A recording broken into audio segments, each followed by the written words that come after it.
చంద్రబాబు నాయుడు అలవికాని హామీలు ఇచ్చారని, ఆ హామీలు నెరవేరకపోతే ప్రజల నుంచే తిరుగుబాటు తప్పదని రాజమండ్రి పార్లమెంటరీ నియోజకవర్గం వైఎస్ఆర్సీపీ ఇన్ఛార్జ్ డాక్టర్ గూడూరి శ్రీనివాస్ అన్నారు.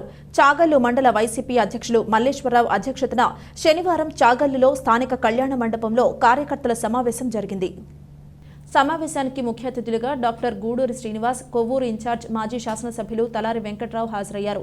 గూడూరి మాట్లాడుతూ జగన్మోహన్ రెడ్డి చేసేవి మాత్రమే ప్రజలకు చెప్పారన్నారు. ఎన్నికల్లో గెలుపు ఓటములు సహజమని, 40% మనకు ఓట్లు పడ్డాయంటే అన్ని వర్గాల వారు మనకు ఓటు వేశారని, వారికి మనకి కేవలం 5% మాత్రమే ఓటింగ్ తేడా ఉందని కుంగిపోవాల్సిన పని లేదన్నారు. చంద్రబాబు నాయుడు అలవికాని హామీల ప్రలోభానికి జనం గురయ్యారని అనిపిస్తోందన్నారు.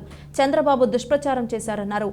ఎంపీపీ మట్టా వీరస్వామి, వైఎస్ఆర్సీపీ జిల్లా ప్రచార కమిటీ అధ్యక్షులు తోట రామకృష్ణ, కడలి వెంకటేశ్వరరావు, నాయకులు జుజ్జవరపు రామచంద్రరావు, సూర్యప్రకాశరావు, ఇంటి వీర్రాజు, శ్రీనివాసరావు, గెడ ఏడుకొండలు, కంకటాల శ్రీనివాసరావు, ఆత్కూరి గోపీచంద్, మొక్కల ప్రసాద్, యార్లగడ్డ జోష్బాబు, సురేష్ చినబాబు, సర్పంచులు రాము, మట్టా వెంకటేశ్వరరావు, ముప్పిడి మహాలక్ష్మి తదితరులు మాట్లాడారు.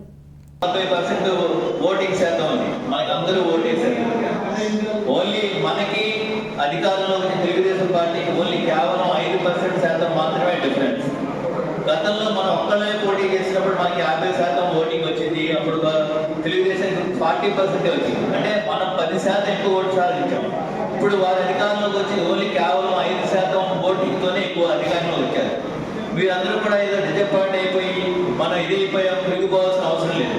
మనకి స్టిల్ మనకి అందరూ ఓటేశారు, అన్ని క్యాస్ట్ వాళ్ళు ఓటేశారు, ఉద్యోగస్తులు కూడా ఓటేశారు. లేకపోతే మనకి 40% ఓటింగ్ రాదు. మీరు అది గుర్తించుకోవాలి. మన ఓటమికి కారణం కేవలం 2 మీరు మనం ఏ చిన్న కారణాలు ఉండొచ్చు, కానీ ముఖ్యంగా ఏంటంటే చంద్రబాబు నాయుడు గారు ఇచ్చిన అలవికాని హామీలు, అంటే ఏ అమలు చేయలేని హామీలన్నీ ఇచ్చారు. ప్రజలు ఆశాజీవులు. ఇందాక వారు చెప్పినట్టు 4,000 ఇస్తారు, లేదా ఇంకా ఎక్కువ ఇస్తారు. సో దానికి ఆ ప్రలోభానికి లొంగారు ప్రజలు. సో 5% డిఫరెన్స్లో వారి అధికారంలో వచ్చారంటే తప్ప మనలో మనం దెబ్బలాడుకుని ఆడలేదు, ఈ లేదు, ఇది ఆలోచన సరైనది కాదు. మీరందరూ కూడా గమనించాలి.